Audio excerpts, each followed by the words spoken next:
సోదరులు శ్రీ మనసాల భరతకుమార్ గారి సారథ్యంలో రాష్ట్ర వైఎస్ఆర్ కాంగ్రెస్ పార్టీ పిలుపు మేరకు జిల్లా అధ్యక్షుడు రోజున అనకాపల్లి పట్టణంలో ఏదైతే జరిగిందో సంఘటన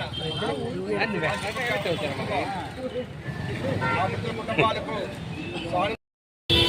జరుగుతున్నటువంటి ఈ కార్యక్రమంలో ముఖ్య అతిథిగా పాల్గొన్నటువంటి అనకాపల్లి పార్లమెంట్ ఇన్ఛార్జ్ అయినటువంటి గొడ్డేటి ప్రసాద్ గారు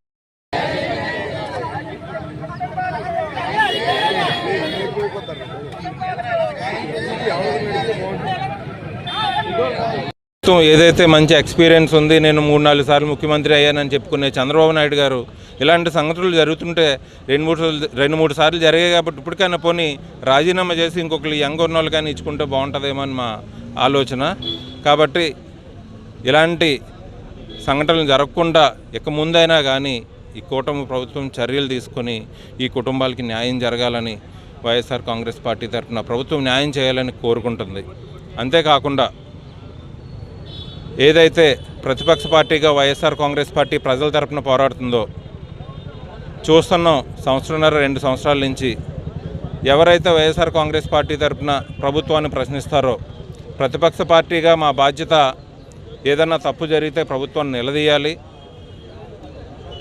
అదేవిధంగా వాళ్ళకి సూచనలు ఇవ్వాలి. వాటిలో భాగంగా మా వైఎస్ఆర్ కాంగ్రెస్ పార్టీ మాజీ మంత్రులు కానీ ఎమ్మెల్యేలు కానీ లేదా సీనియర్ నాయకులు కానీ ప్రభుత్వానికి సూచనలు ఇవ్వడం జరుగుతుంది, లేదంటే వాళ్ళు చేసే తప్పుల్ని వేలెత్తి చూపించడం జరుగుతుంది. దీన్ని కక్షగా కట్టుకొని ఈరోజు మార్నింగ్ చూసాం, మాజీ మంత్రివర్యులు జోగి రమేష్ గారిని అరెస్ట్ చేయడం జరిగింది. ఆయన చేసిన తప్పేమీ లేదు.